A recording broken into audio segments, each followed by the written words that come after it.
Alright, everybody, what's good? It's YBG Jeff. 10 out of 10, 10 out of 10, 10 out of 10, 10 out of 10 chapter. My Hero Academia, chapter 31. The boy born with everything. In this chapter, man, I'm gonna have to scoot back on you guys for this one, man.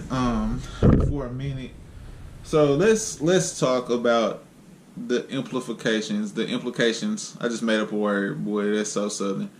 Let's talk about the implications of this chapter and the dynamics that come with this feeling.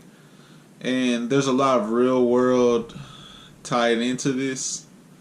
So Todoroki's backstory, and honestly, this can't be all of it because it's just like one chapter is never a full backstory. So Endeavor, the number 2 hero, is Shoto's dad. And he's the number 2 hero of all time, falling behind All Might. And he just happened to come up in the same era as All Might. So not only is he the number 2 all time, but he's been number 2 forever. He never once climbed the pinnacle to number 1. And so seeing All Might as an obstacle, he went ahead with a quirk marriage, which is to look at someone with positive genes, with a positive quirk that could be mixed in with your own quirk, to have kids with a combination of those quirks, an even stronger quirk than what you two had individually. And he goes through with this, mixing fire and ice into Shoto to surpass All Might. He even goes as far as say, I created him for this single purpose. And bro, it's chilling. It's chilling that that a parent could be like this. And the funnier part, not that any of this is funny, but the more ironic part is that this isn't rare. This happens in everyday life, man. Like, parents live their dreams and ambitions through their kids all the time. It happens in sports so much to where, if you guys watched Last Chance U this last season, Malik Henry, his dad is living his football dreams through Malik Henry. That's just my opinion. Like, no one came out and confirmed that, but like the way it seems, like the pushing and the training and the transferring of schools to fit Malik's special talents, like that's catering towards him living his dreams through his son.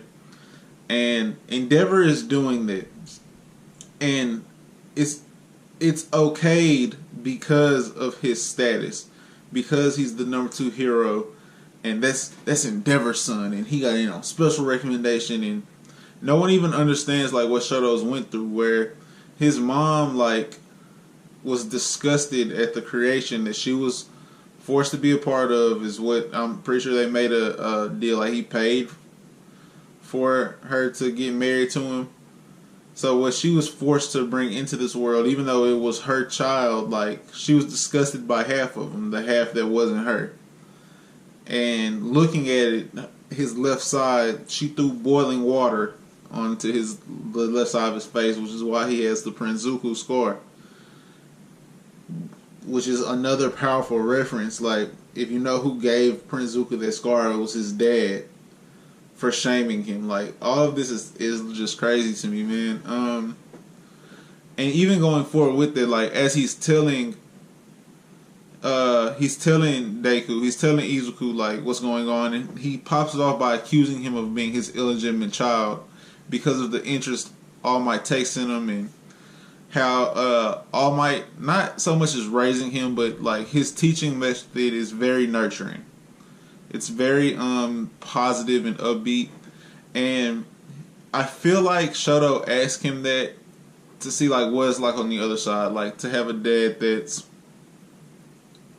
or even just a father figure in general, that is pushing you positively, because he's not getting that. He's being driven to surpass All Might. He's being driven to be number 1 because Endeavor's like, if I can do it, I'll create something that can. Like, he's totally possessed with this goal. And the panels behind this conversation that Midoriya is having with Shoto, where we see all of the other class 1A students enjoying lunch in the cafeteria and just being happy-go-lucky and being kids, and Shoto's having to deal with like bro, my dad's up there, and all of this pressure to surpass All Might, and now you too, Deku, like, because I've noticed that I got the feeling of being around All Might.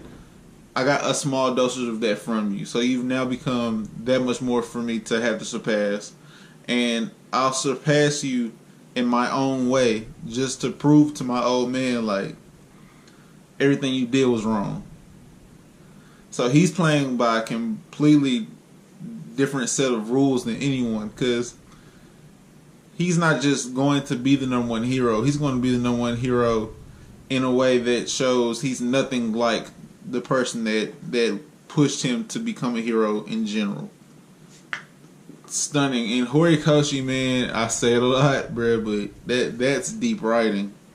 That's extremely deep. And to have Bakugo there, and us have that corner panel where Bakugo's there also listening in on this conversation, because those are the two, like, Bakugo sees those two as his greatest challenges to being what he wants to be, which is the unquestioned number one. All three of them want to be the unquestioned number one. They all have different ideologies of why, and they all have different motivations getting them there. And he's sitting there listening, and he's just like, okay, so they have purpose too. Like, they have real ambitions. And he respects that. You can tell just off expression alone that he respects both Izuku and Shoto tremendously off their abilities alone.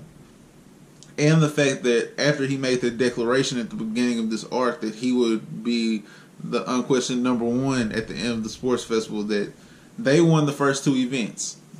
Like, Shoto's team won the cavalry battle and Izuku won the obstacle course. So not only did he respect them, like, from side glance, but now, like, in full frontal, he respects them.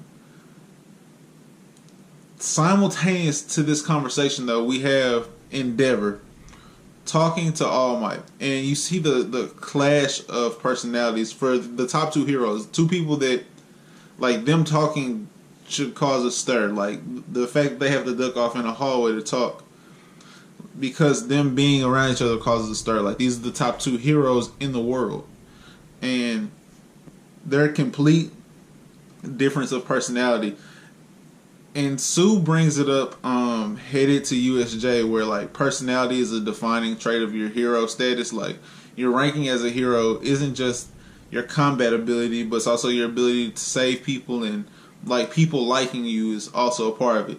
And so if this is Endeavor's personality all the time, like, he's probably a close rival in terms of combat with All Might, because his personality is, like, past Bakugo in terms, from what we've seen, in terms of him, like, kind of being out there a little bit. So how strong is he that he ascended to number two? Because although All Might is incredibly strong, like, we still haven't seen All Might in his prime. All Might's also liked by everyone. Just look at Midoriya's room. Like, Midoriya's room is full of All Might apparel and toys and posters, and, like, he's incredibly well liked. So there has to be some parity between it. And it's been 10 years since they've even spoken, because first, I don't think they work in the same city. I've kind of gotten that vibe that like the multiple cities all are close to each other, but they all have their different heroes with their different organizations in place there. So not only that, but there probably hasn't been that many instances where someone's had to call out All Might and call out Endeavor and be like, bro, we need both of y'all. Like, that's a real deal threat. So when we see them together, like, fighting, we know, like, that's just to build up hype later. Like, and Horikoshi's implement that already, where when minor heroes team up, All Might can come in and save that situation by himself. So I'm sure Endeavor does the same thing in his own story, in his own city. So if they have to come together to team up, like how Kamui and Mount Lady team up, if they have to team up to take out a villain, like that villain's the truth. Like we're automatically hyped for that. This chapter, man, was crazy, and I can't even really get into the depths of the feelings. Like, I know as a kid who grew up playing sports, one thing my dad was outstanding at was not living through me, which is why he didn't let me play running back. Like, my dad played running back in the NFL for a couple years. He was a college running back. He played in the Arena League, and he wouldn't let me play running back until I was like 9. Like, my first 3 years of football, he wouldn't let me play running back because he knew my sole reason for wanting to do it was because, like, oh, my dad did it. And he knew that the way he would coach me through that would be him drilling everything that he had drilled into me. And then by the time I was 9 or 10 and had a better understanding of football for the most part, like, I understood the names of positions and their basic function, I didn't want to do that no more. Like, I knew what I liked doing, and then he kind of like helped me find other players in like college football and the NFL that were good at what I like doing and take things from here and there. Like, he was very good at that. So kudos to him in not drilling stuff into me. But I know plenty of like my friends whose dads didn't go off and do that. Like, either they got hurt or they just lost their passion for it, or they didn't feel like they were good enough. And they're like, well, when I have a son, I'm going to make sure my son's just as better than anybody compared to what I was. And it drove them away from sports. And that's with a lot of stuff. And it's not just sports. Sports is just the easiest for me to connect to. But all, like, parents in general from the beginning of time have, like, pushed their kids because of what they wanted to do. And Horikoshi touching on that here and being able to give, like, the kids side where he's like, I've been pushed to do this, and like the only reason I'm even here was for this one goal to my dad. My mom didn't want this at all, so I do this to spite him. Like, in pure spite, I do this to spite him. It's kind of in that instance, if you guys have seen the Fab Five documentary, where Jalen Rose is like, yeah, I wore my dad wore 25, so I wore 52 in high school just to spite him. Like, I wore his number backwards just to show him whatever. It reminded me of that, man, where he's like, I'm not going to use the power you gave me. Like, I'll use half of me, the good half of me, to do better than you ever could do. Deep. That's extremely deep, man. And then the last part of this chapter is a lot lighter. It's Mineta and Kaminari have kind of become like the perv duo of Class 1A, and I like that combination, man, because Kaminari needed more screen time. We really haven't seen much from him. He had like a small part in the cavalry battle, but he was mainly just a tool while we were getting more development for Shoto. And then past that, we saw him at USJ when he was teamed up with Momo and Jiro. So getting some more insight on him and who he might be close with in the class. Like, I like Mineta. I have moments where Mineta does a little too much for me, but for the most part, like, I'm a fan of Mineta, Sanji. Dry got me into anime. Like, Dry's the reason I have a Crunchyroll account. So, like, I pull for those kind of character traits a lot, just as much as I pull for, like, the hotheads. Those are just, like, it's me. It's kind of weird. But they get the girls in 1A to go dress up as cheerleaders and cheer during the tournament that's coming up. We're going to get the one-on-one fights, which it wouldn't be shonen if we didn't get one-on-one fights. Like, they had the box. Inside joke for everybody, but I hope y'all start saying box like that too, so everybody in the world will say it.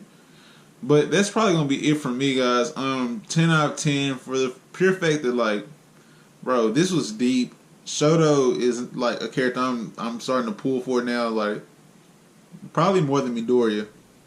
Just because Bakugo's been my favorite character since he had the moment with the sludge monster where like Sludge Guy kind of made him realize he wasn't what he thought he was. He still had work to do. At that point, Bakugo became my favorite character, and I like Eraserhead a lot too. But I think Shoto is now my number 2 with Midoriya at 3 and Eraserhead at 4. No one's moved. Kirishima. Kirishima is probably 5. So there you go, guys. You got a video for chapter 31, The Boy Born with Everything. And you got a top 5 characters as of chapter 31. Dope video. 10 out of 10. If you like this video, like it, man. In the comment section, tell me if you know anybody that was pushed further than they want to be by their parents in whatever it is. Because I feel like everyone knows someone, or maybe that was you, and we can get that conversation going in the comment section. Subscribe, because we're at this every weekday. I'm working on the weekends, so weekends are iffy. You might get some videos. Be on the lookout, because I have a super dope college football idea I've been piecing together. I'm just going to have to find some time to get those thoughts on a piece of paper and record it. But besides that, guys, stay up, stay awesome. Peace.